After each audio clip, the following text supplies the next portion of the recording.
दोस्तों, हर कला के लिए एक गुरु का रहना बहुत ज़रूरी है। गुरु की अपनी महत्ता है, एक शिक्षक की बहुत आवश्यकता है। और जब हम कला को सीख रहे होते हैं तो जो हमें सिखाता है वो एक गुरु ही होता है। उसका स्थान हम ईश्वर के समान मानते हैं।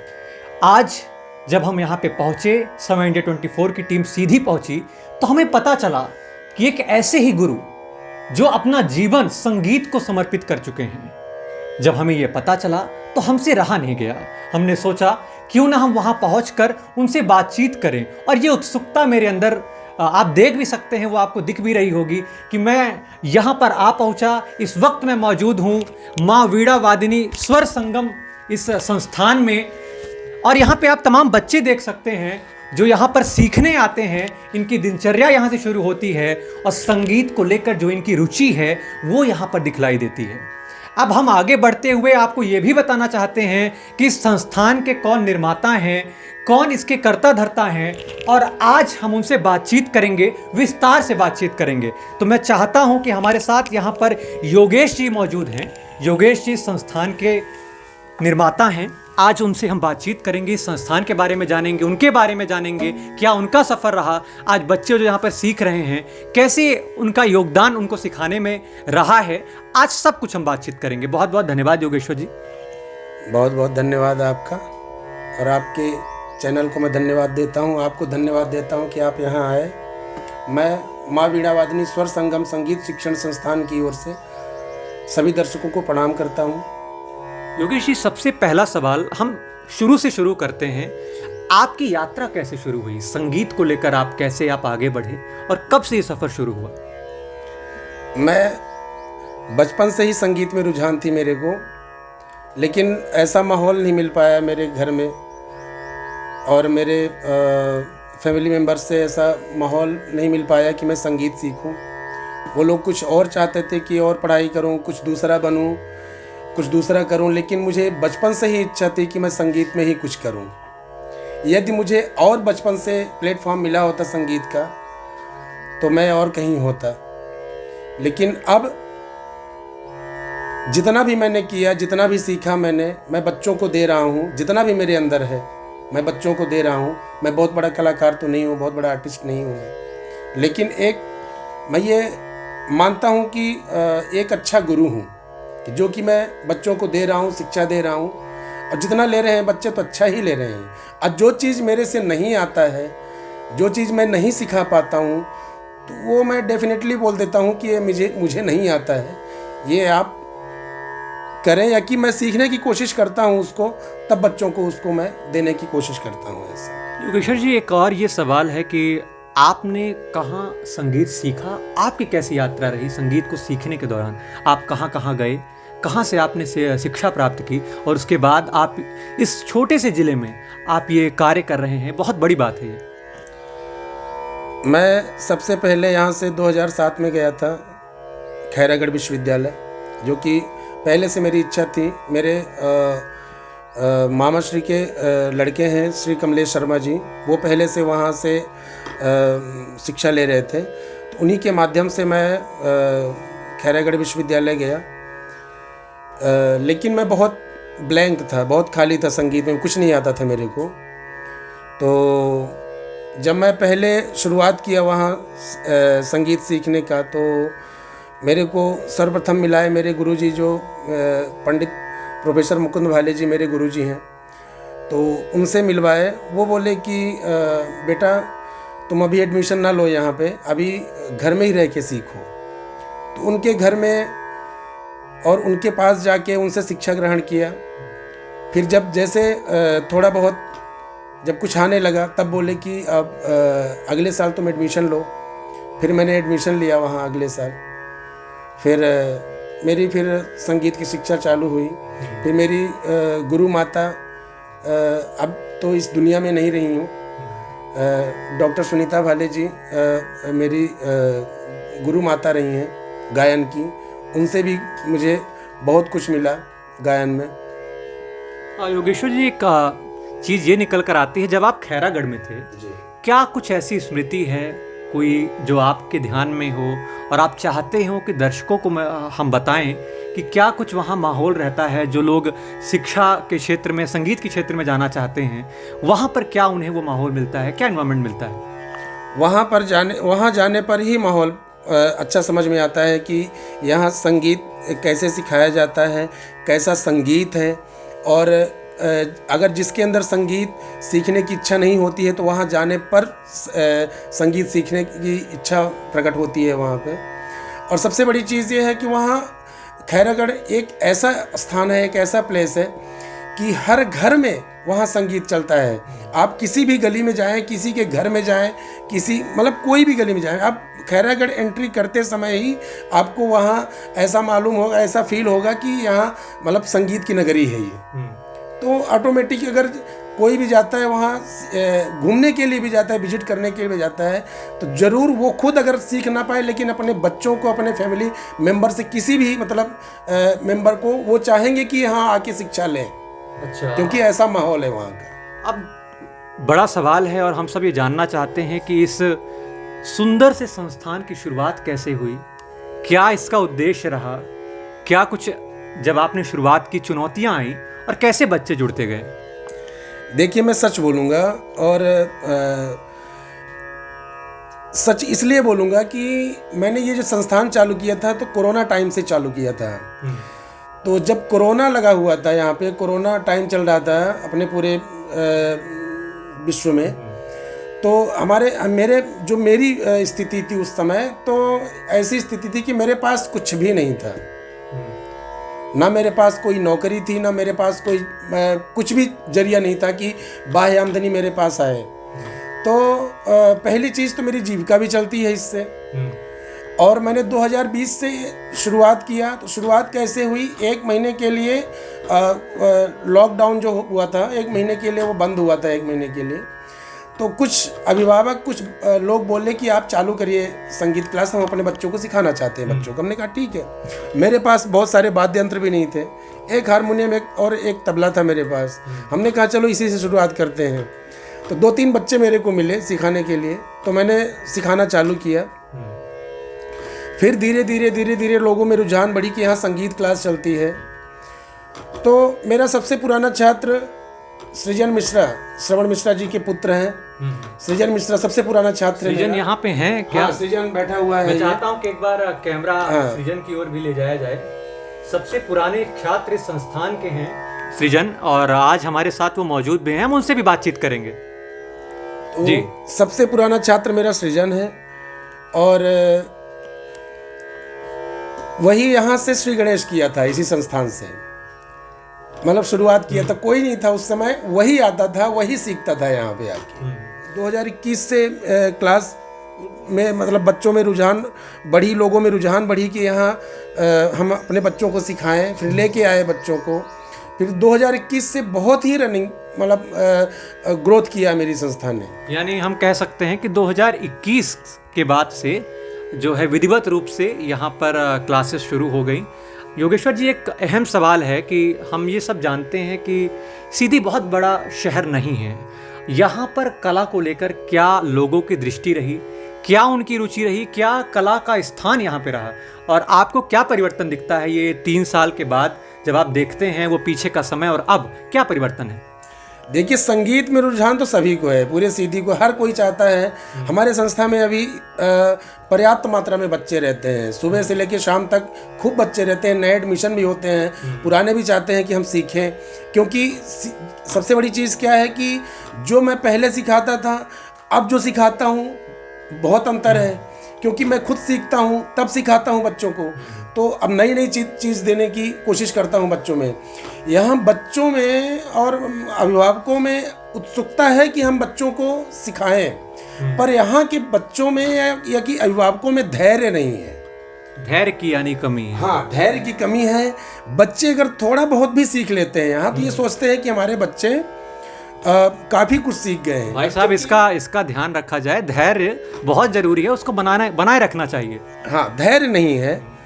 अगर यदि बच्चों में धैर्य हो, ठीक है, मैं ये नहीं चाहता कि एक ही गुरु से शिक्षा लें, मैं ये नहीं चाहता कि मैं ही सिखाऊं सबको, ऐसा नहीं मैंने शुरुआत कर दिया, श्री गणेश कर दिया संगीत का, कि संगीत क्या होता है, संगीत बच्चों में जगा दिया कि हाँ ये संगीत होता है।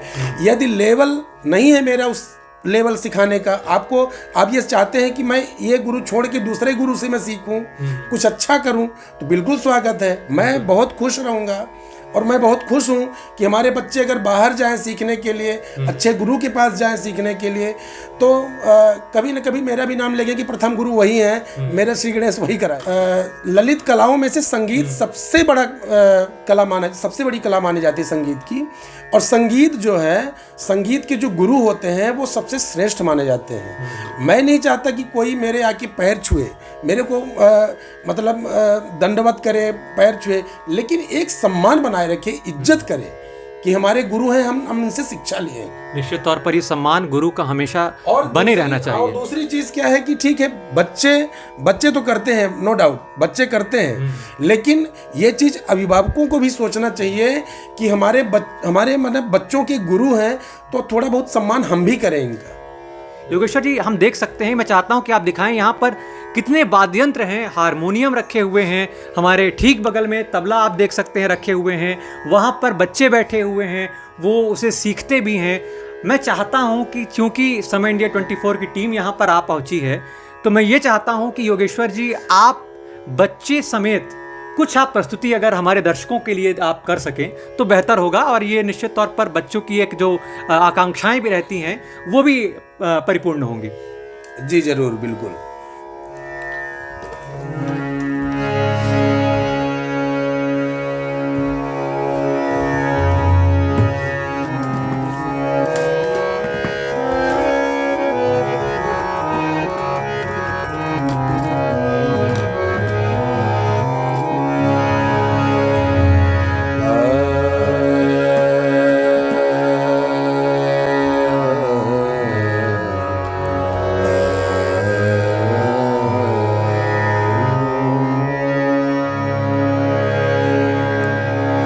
मैं राग वृंदावनी सारंग में थोड़ी सी कोशिश कर रहा हूँ। बिल्कुल। बन बन ढूंढन जाऊं, बन बन ढूंढन जाऊं, बन बन ढूंढन जाऊं, बन बन ढूंढन जाऊं, केतहूँ छुप गए कृष्ण मुरारी,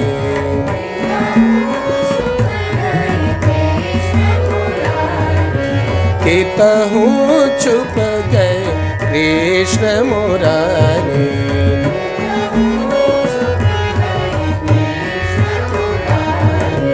बन बन ढूंढन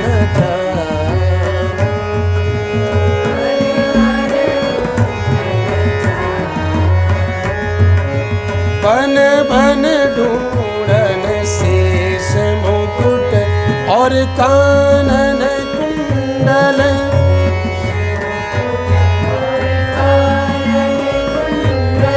बंसीधर मन रंग पिरत गिरधारी,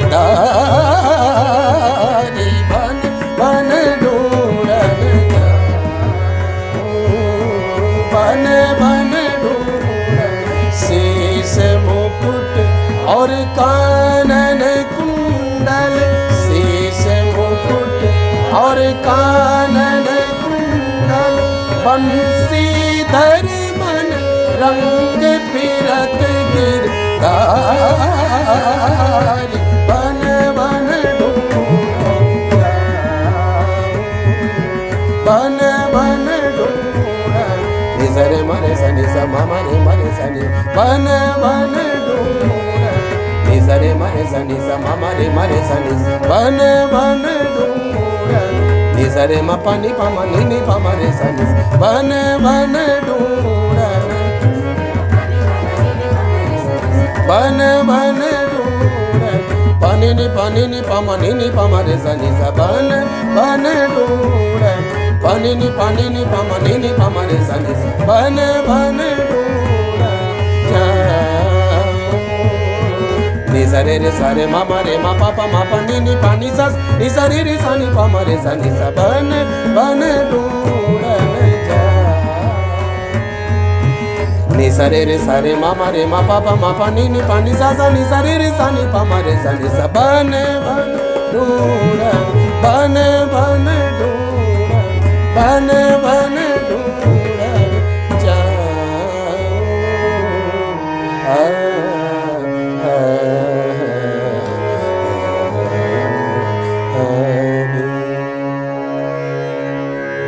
बहुत ही मार्मिक, बहुत ही सुंदर प्रस्तुति तमाम बच्चों और इन सभी बच्चों के गुरुजन योगेश्वर जी द्वारा यहाँ पर दी गई।